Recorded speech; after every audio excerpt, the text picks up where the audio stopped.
The media product I have created develops and challenges the forms and conventions of real media products. Throughout the music video, you will notice that there is a relationship between the lyrics and visuals. One of the main key features created by Andrew Goodwin.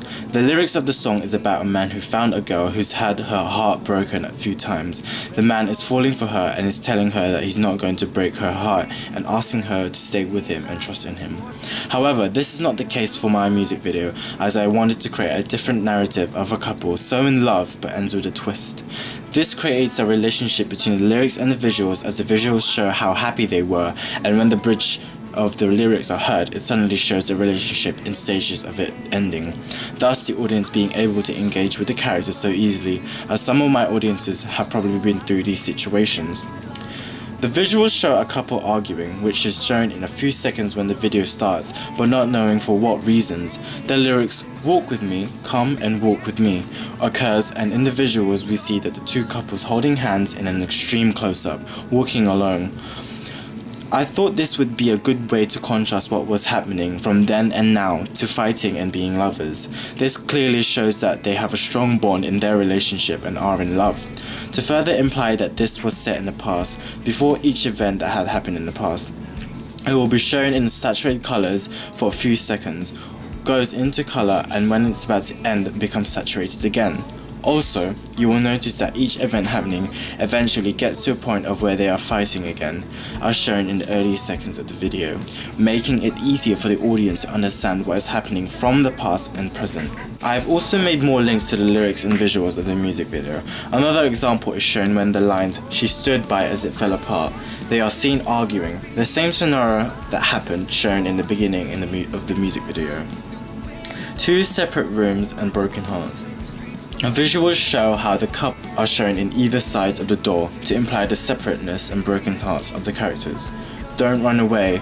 A lyrics of where we see Agatha packing her bags to suggest that she is going away, and when what they had once is about to disappear.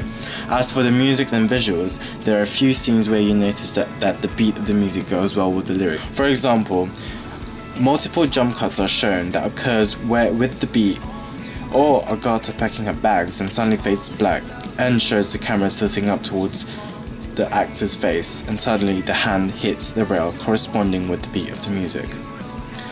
The media product is a balance of both narrative based and performance based, as I was focused on telling a story to the audiences as well as focusing on the star image.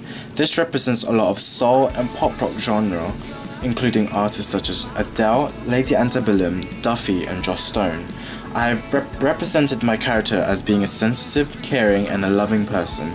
You will see this by the way he dresses, whether in performance or narrative. He wouldn't wear something flashy or masculine, but simplistic to reflect on his loving personality.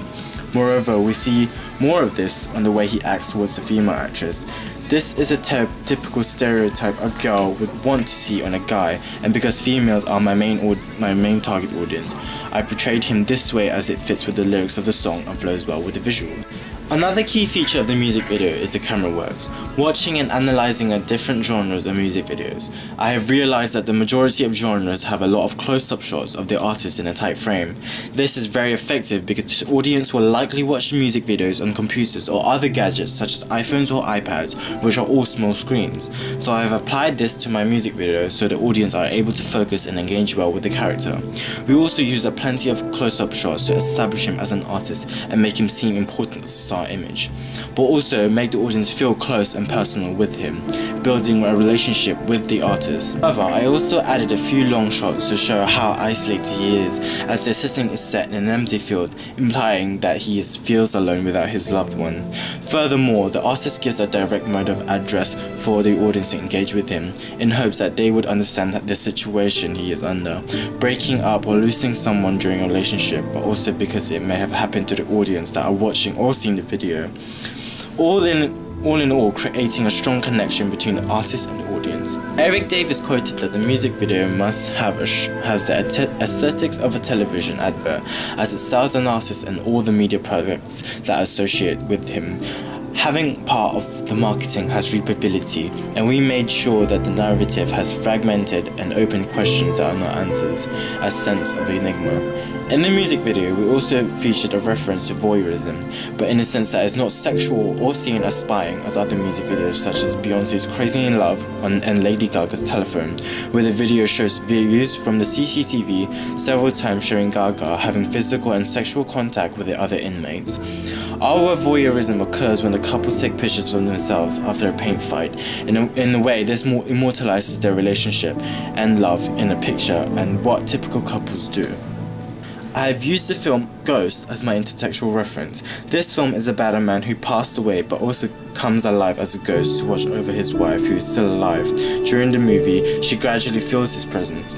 We chose this intertextual reference as the main actress in Ghost is Demi Moore, a respected and well-known actress, and the target audience are likely familiar and idolize her.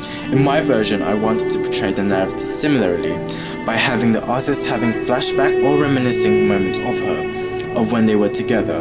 In another way, it can be interpreted as his relationship with her haunts him like a ghost. Although the narratives are reoccurring flashbacks, and just before the end, the actress completely vanishes after a train passes by, and the artist is left by himself, seemingly upset and heartbroken. The end shows the artist vanishing away in a narrative location. This leaves the music video as a mystery, as it is unclear of what actually happened, leaving the audiences questioning and wondering. Some of the audiences that have seen it interpreted the music video as an affair.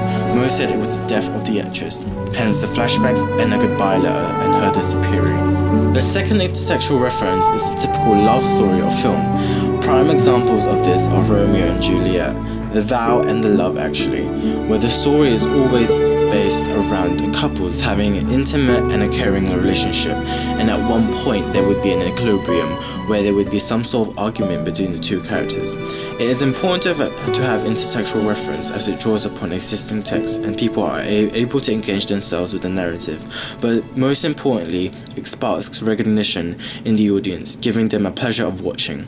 It also makes the audience watch the video several times so they can spot different references, as you can always spot some during the first time round.